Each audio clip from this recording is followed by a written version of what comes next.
Il faut bien voir que le Maroc est un vieil État-nation. Vieil État-nation, une simple référence permettra de mettre en évidence cette idée. Quand Hugues Capet est élu roi de France en 987, la monarchie marocaine a déjà quasiment 2 siècles d'existence. Donc c'est un vieux royaume, un vieil empire, et ce vieux royaume, ce vieil empire, a été très largement amputé pendant la période coloniale. Le Maroc était en décadence au XIXe siècle, et il a été amputé à l'est et au sud. Amputé à l'est très largement par la France, lorsque la France a constitué l'Algérie. Et la France a poussé vers l'ouest les frontières de l'Algérie, et ce faisant, les frontières du Maroc ont reculé.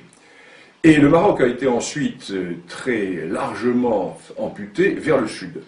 C'est ainsi que les Espagnols, en s'installant dans ce qui deviendra le Sahara occidental, ont complètement coupé le Maroc de ses vieilles racines, de ses grands axes nord-sud qui reliaient le cœur du Maroc à la vallée du fleuve Sénégal et jusqu'à la boucle du Niger.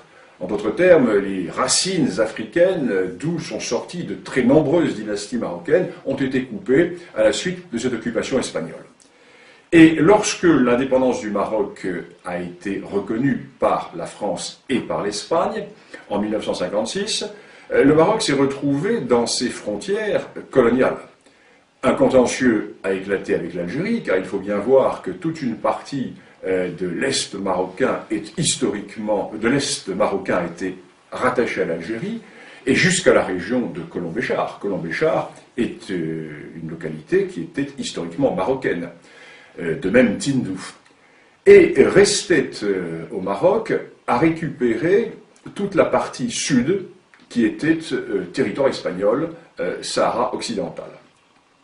Les Espagnols hésitaient à donner l'indépendance à la région, et les Espagnols ont traîné les pieds. Ce qui fait que le roi du Maroc, Hassan II, s'est tourné vers la Cour internationale de justice et a posé la question suivante, quels étaient les droits historiques du Maroc dans ce Sahara occidental?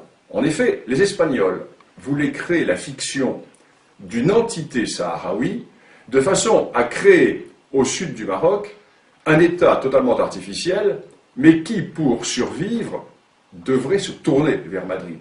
Donc, les Espagnols comptaient rester par le biais de cet État fragile, dépendant de l'Espagne. Quant à l'Algérie, qui a toujours nourri une certaine, je ne dirais pas une certaine jalousie, le terme serait trop fort, mais une certaine envie vis-à-vis du Maroc. Pourquoi? Nous sommes là au cœur de la grande question du Maghreb. Il y a un État-nation dans le Maghreb, c'est le Maroc. La Tunisie également. Mais l'Algérie n'a jamais existé. L'Algérie est une création française. Lorsque la France arrive en Algérie, l'Algérie est une dépendance turque, totalement dissociée. Historiquement, il n'y a pas de nation algérienne. Il y a certes un royaume de Tlemcen, il y a certes des entités ici ou là, mais il n'y a pas d'État algérien. Et l'Algérie a toujours nourri vis-à-vis du Maroc une sorte de complexe d'infériorité. Et l'Algérie ne voulait absolument pas que le Maroc puisse récupérer le Sahara occidental. Pourquoi? Il suffit de regarder une carte. L'Algérie est un État accroché au littoral méditerranéen du nord de l'Afrique, avec un énorme appendice qui s'avance vers le sud, à travers le Sahara, appendice totalement artificiellement rattaché à l'Algérie par le général de Gaulle, alors que le Sahara n'a jamais été algérien, puisque l'Algérie n'a jamais existé. Et cette Algérie est donc géopolitiquement coincée dans la Méditerranée. Alors que son voisin marocain, qui ne dispose pas de ces richesses, a lui une immense façade atlantique. Et la récupération du Sahara occidental fait que le Maroc se retrouve avec plusieurs milliers de kilomètres de littoral atlantique, ce qui fait que le Maroc est totalement tourné vers le grand large. Le Maroc est totalement tourné vers cet océan des grands contacts océaniques. Ce qui fait que l'Algérie se trouve coincée dans cette Méditerranée, qui est un lac. Il suffit de fermer le détroit de Gibraltar et la Méditerranée est totalement asphyxiée. Tandis que le Maroc, lui, n'a pas cette géopolitique de l'enfermement. Le Maroc est tourné vers le grand large. Donc, l'Algérie va soutenir la position espagnole, qui est de créer une entité artificielle, un État artificiel sahraoui, qui permettrait à la fois à l'Algérie d'avoir une sorte de débouché vers l'Atlantique, et qui permettrait au Maroc de maintenir, à l'Espagne, pardon, de maintenir une certaine position dans la région.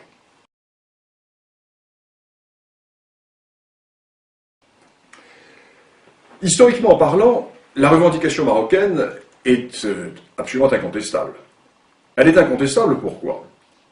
Parce que 5 des dynasties marocaines sont sorties du Sahara occidental ou du Grand Sud saharien.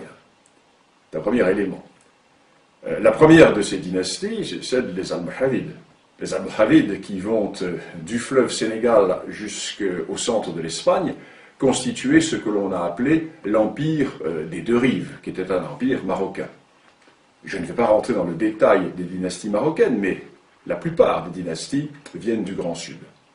Deuxième élément, nous avons les réalités qui étaient les réalités économiques et politiques.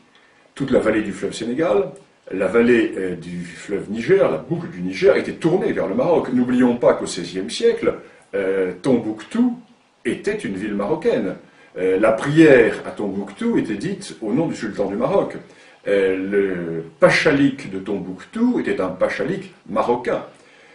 N'oublions pas également que les grandes routes transsahariennes qui permettaient de mettre en relation le monde ouest-africain avec le monde méditerranéen étaient sous contrôle marocain et aboutissaient dans les grands marchés du sud du Maroc. Nous avons toutes ces réalités qui font que lorsque le roi Hassan II a déclaré qu'en récupérant le Sahara occidental, le Maroc renouait avec les racines d'un arbre dont les feuillages sont tournés vers la Méditerranée, le roi du Maroc avait une image qui était très belle et qui était tout à fait réaliste et qui montrait bien ce qu'était cette réalité. Alors le problème est que en Europe, nous avons toujours cette vision européocentriste, européocentrée, et nous avons également la déformation de l'histoire immédiate. Il est évident que dans les années 1890, lorsque se posa la question marocaine, le Maroc était en état de décadence, en état profond de décadence, et il n'était pas en mesure d'exercer sa souveraineté sur l'ensemble de ces territoires du Sud. Et nous avons cette vision qui est une vision du XIXe siècle. Or, la véritable réalité politico-historique et géopolitique de cette région est largement antérieure au XIXe siècle.